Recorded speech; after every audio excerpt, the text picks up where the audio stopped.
I was 23 when I found out the woman I called mom wasn't my biological mother. I found out by accident, through a broken shoebox in the attic. Inside it, a birth certificate with a name I didn't recognize. And letters from a woman who'd been searching for me since I was 3 years old. The truth destroyed everything I thought I knew, and led me to a reunion I never expected. /n/n studio microphone. If you're new to this channel, don't forget to subscribe. Each story is based on true life inspired events and written in emotional, narrator-led style. I always thought my life was simple. Ordinary, even. I grew up in a quiet Connecticut town, the kind with clean sidewalks, pumpkin spice in the fall, and neighbors who waved even when they barely knew you. My mother, Susan, was a soft-spoken woman who worked as a librarian. She made perfect grilled cheese, read bedtime stories in character voices, and never missed a single parent-teacher conference. We didn't have much, but I never felt like I lacked anything. She raised me alone. Said my father had left when I was a baby, wasn't ready to be a dad, she'd say, shrugging it off with a tight-lipped smile. I never questioned her. She was all I had. And all I needed. Until the day I found the shoebox. I was 23. Back home from college for the summer. I had just finished my degree in early childhood education and was preparing to move to Boston for a job. That day, I was cleaning out the attic, trying to find old suitcases.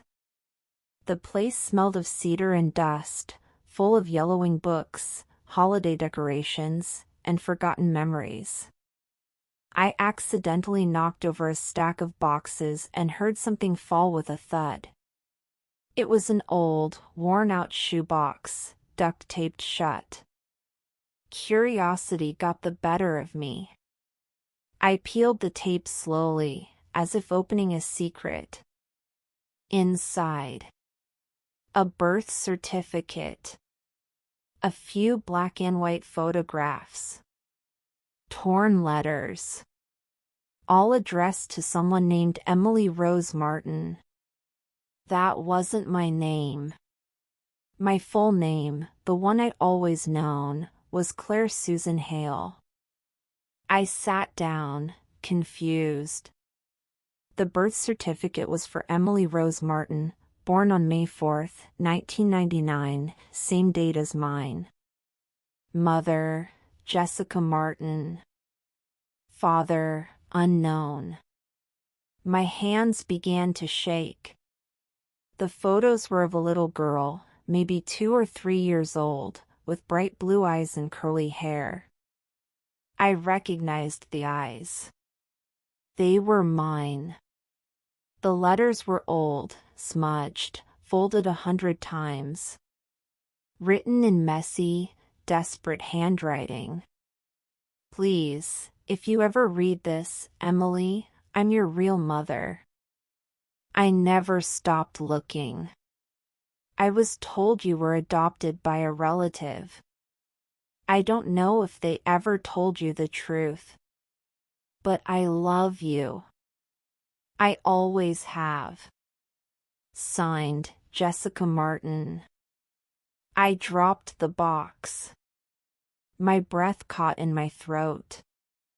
That evening, I confronted Susan.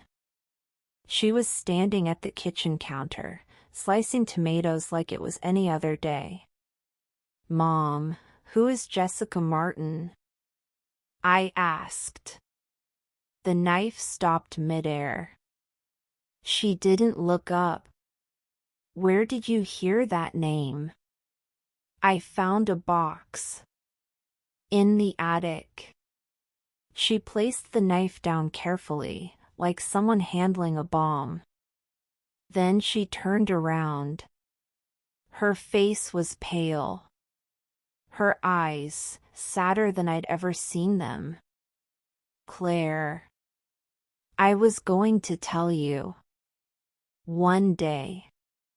But I didn't know how. Tell me what?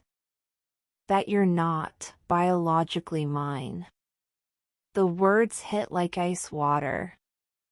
What do you mean? She sat down. Pulled out the same shoebox. Your mother, Jessica, was my cousin. She was only 19 when she had you. She was in a terrible relationship. Drugs. Abuse. Social services got involved. One day, she disappeared. Disappeared? She left you with me for what she said would be a weekend. She never came back. So, you just raised me? I tried to find her. But months passed. Then years. I filed for emergency guardianship. You were a baby. You didn't remember her. And I didn't want to send you into the system. Did she try to contact you? She hesitated. A few times. I ignored her. I was angry. Afraid she'd take you back. You were my whole world. So you lied to me. She didn't answer. Did I hate her? No. But something inside me cracked. The foundation of my identity had shifted. I wasn't Claire Hale, daughter of Susan. I was Emily Martin. And someone out there, a woman named Jessica, had spent years wondering where I was. That night, I couldn't sleep. I Googled her name. Found a Facebook account. Her profile picture was a faded selfie of a woman with soft eyes and tired lines. The same blue eyes I had. Her last post? From 2 months ago. Today would have been Emily's 23rd birthday. I hope she's okay out there. I still dream of her. I cried for hours. Then I typed a message. Hi, Jessica. I think I might be your daughter.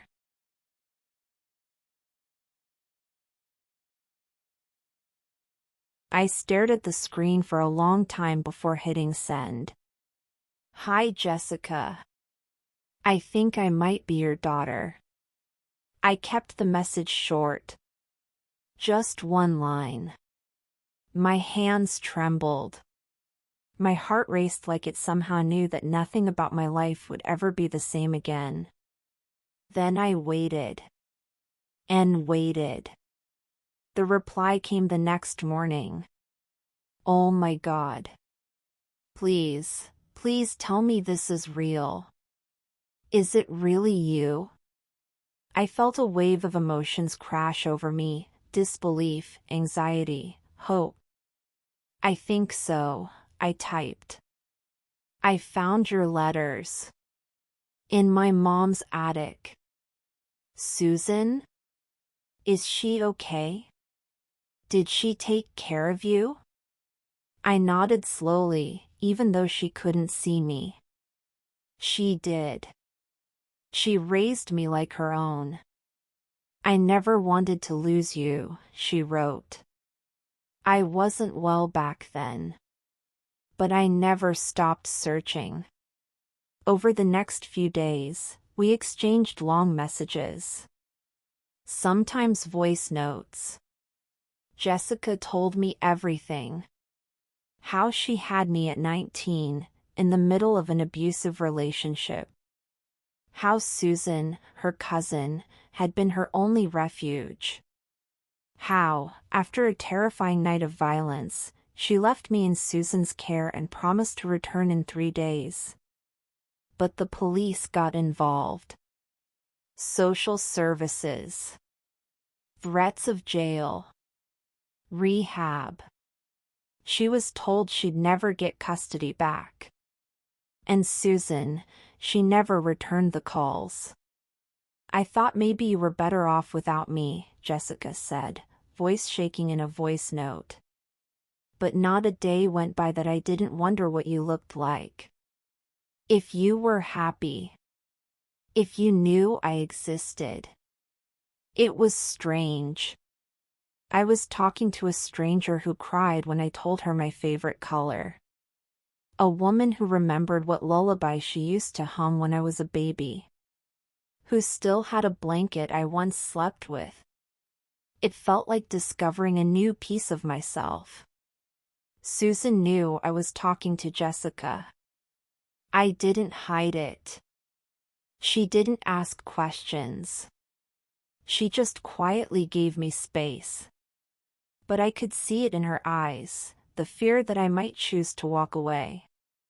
She's your mother by blood, Susan said one day. But I hope that doesn't mean I lose you. I took her hand. You're my mom too, I said. This doesn't erase anything you did. It just fills in the missing pages. She smiled. But her eyes stayed wet. After 2 weeks, Jessica asked if I would visit her. She lived in Portland, Oregon, had been working as a counselor at a women's shelter for the past 10 years. I never remarried, she said. I didn't want another child until I found you again. I booked a flight. It felt surreal, packing a bag to meet someone who gave me life but missed every milestone after. I didn't know what to expect. Was I going to cry? Would I feel anything at all? Would I even recognize her? When I arrived at the airport, I scanned the crowd. And then I saw her. She stood there with a trembling smile, holding a small sign that said Emily in messy handwriting. I hadn't been called that since I was a toddler. But somehow, it felt familiar. We walked slowly toward each other. She dropped the sign. I dropped my bag. And then we hugged, the kind of hug that rewrites time. I've missed 20 birthdays, she whispered. I'm sorry I wasn't there to blow out the candles. You're here now, I said. 2 mothers, 1 daughter. The first few days in Portland were like stepping into someone else's dream. Jessica lived in a small apartment above a bakery, filled with plants, handmade quilts, and walls painted in calming colors. Everything smelled like vanilla and sage. She had a photo of me on her fridge. One that Susan must have mailed her when I was a toddler. I was wearing a yellow dress, holding a teddy bear. My cheeks were chubby, and my smile looked exactly like hers. We sat at her kitchen table drinking tea, telling stories like we were trying to bridge 20 years with words. She showed me letters she'd written but never sent. A journal full of entries titled Dear Emily. I used to imagine giving this to you on your 18th birthday. She read one aloud. Dear Emily, today you're 10.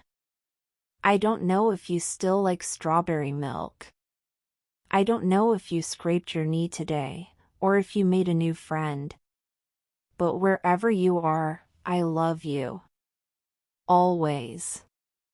We both cried. But with every tear, a new weight settled in me.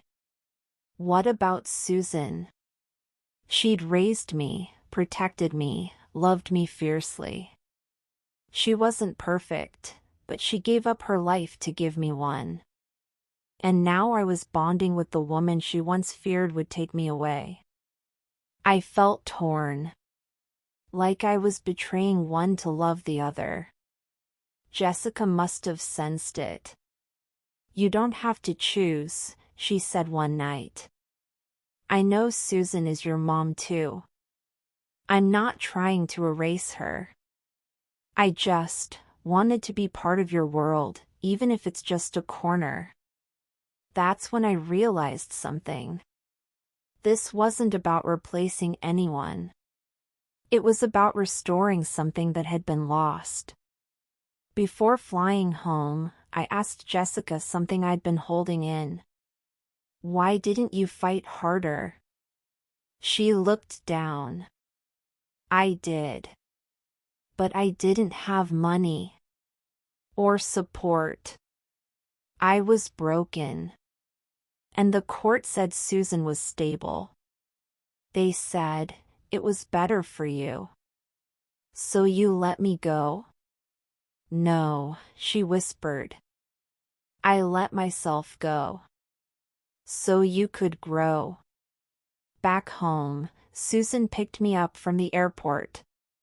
She didn't ask questions, just held my hand quietly the whole ride. Later that night, I told her everything.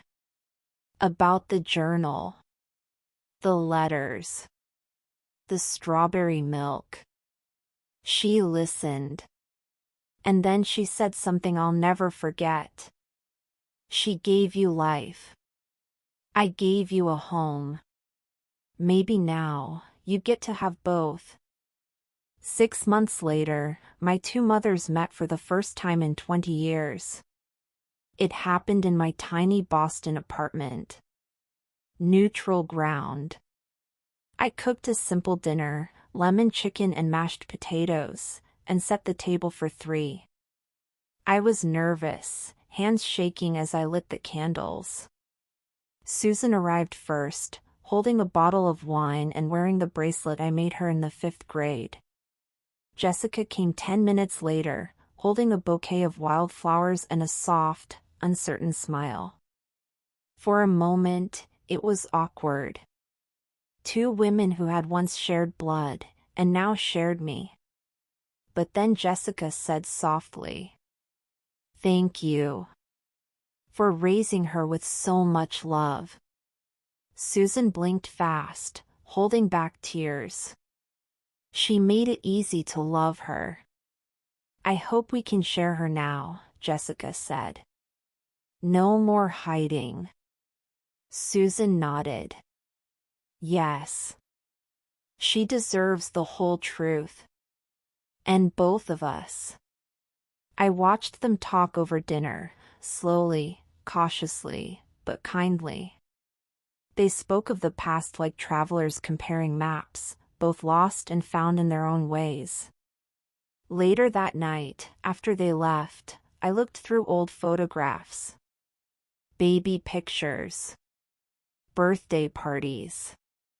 Middle school recitals. I saw myself smiling in each one. Because even if the story was complicated, even if love had taken a twisted, painful road, I had always been loved. A year later, Jessica moved to Boston. Not far. Just enough that we could do Sunday brunch. Susan still called every Thursday at 8 p.m., just like she always did. We created new memories. The 3 of us. Mother, daughter. Sometimes life doesn't give us easy answers.